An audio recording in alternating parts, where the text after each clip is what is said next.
Artista, hindi naging paborito ng TV network dahil pangit ang ugali. Kaya naman pala hindi paborito ang homegrown artist ng isang TV network ay dahil hindi kagandahan ang ugali nito.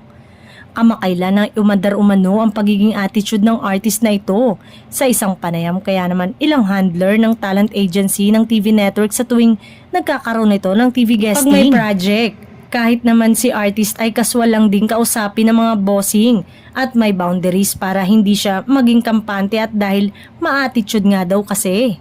Marunong naman daw umarte ang artista na ito, pero dahil sa pagkakaroon niya ng attitude ay nawawala ang paghanga sa kanya ng co-actors niya sa network.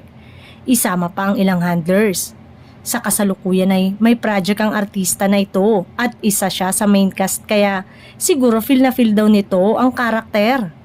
Ang balita pa ay dahil sa attitude ay sinusuka na mismo ng sarili niyang TV network. Ang malala pa, sa ngayon ay pinag-iisipan ata ng network kung pipirma pa ito ng kontrata sa kanila.